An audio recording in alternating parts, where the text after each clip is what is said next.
ರಕ್ತದ ಕ್ಯಾನ್ಸರ್ನಿಂದ ಬಳಲುತ್ತಿರುವ 4 ವರ್ಷದ ದರ್ಶನ್ ಚಿಕಿತ್ಸೆಗಾಗಿ ನಡೆದ ಭವತಿ ಭಿಕ್ಷನ್ ದೇಹಿ ಅಭಿಯಾನ ಸಹೃದಯ ಬಂಧುಗಳ ನೆರವಿನಿಂದ ಯಶಸ್ವಿಯಾಗಿದೆ. ಸಂಜೆ 6 ಗಂಟೆಯಿಂದ ರಾತ್ರಿ 12 ಗಂಟೆಯ ತನಕ ನಡೆದ ಅಭಿಯಾನದಲ್ಲಿ ಒಟ್ಟು 1,62,985 ರೂಪಾಯಿ ಸಂಗ್ರಹವಾಗಿದೆ.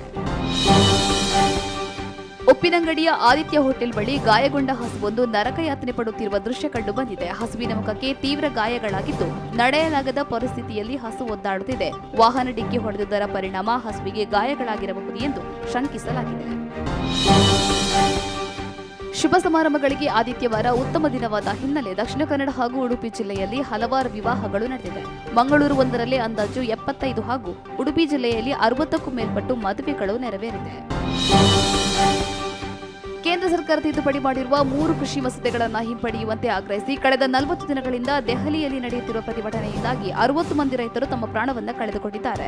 ಕೇಂದ್ರ ಸರ್ಕಾರ ಪ್ರತಿಭಟನಾ ನಿರತ ರೈತರ ಮನವೊಲಿಸಲು ಇಂದು 7ನೇ ಸುತ್ತಿನ ಮಾತುಕತೆ ನಡೆಸಿದೆ. ಅನಾರೋಗ್ಯಕ್ಕೊಳಗಾದ ಕೇಂದ್ರ ಸಚಿವ ಡಿ.ವಿ. ಸದಾನಂದಗೌಡ ಅವರು ಈಗ ಚೇತರಿಸಿಕೊಂಡಿದ್ದು, ಪ್ರಧಾನಿ ನರೇಂದ್ರ ಮೋದಿಯವರು ಇಂದು ಸದಾನಂದಗೌಡರಿಗೆ ಕರೆ ಮಾಡಿ ಆರೋಗ್ಯ ವಿಚಾರಿಸಿದಲ್ಲದೆ ಕೆಲ ದಿನಗಳ ಕಾಲ ವಿಶ್ರಾಂತಿ ಪಡೆಯುವಂತೆ ಸಲಹೆ ನೀಡಿದ್ದಾರೆ. ಕೋವಿಡ್-19 ಲಸಿಕೆಯ ತುರ್ತು ಬಳಕೆಗೆ ಅನುಮತಿ ಪಡೆದಿರುವ ಭಾರತ್ ಬಯೋಟೆಕ್ ಪ್ರಾಯೋಗಿಕ ಹಂತದ ಮಾದರಿಯಲ್ಲಿ 12 ವರ್ಷಕ್ಕಿಂತ ಹೆಚ್ಚಿನ ಮಕ್ಕಳ ಮೇಲೆ ಪ್ರಯೋಗ ನಡೆಸಲು ಅನುಮತಿ ನೀಡಲಾಗಿದೆ.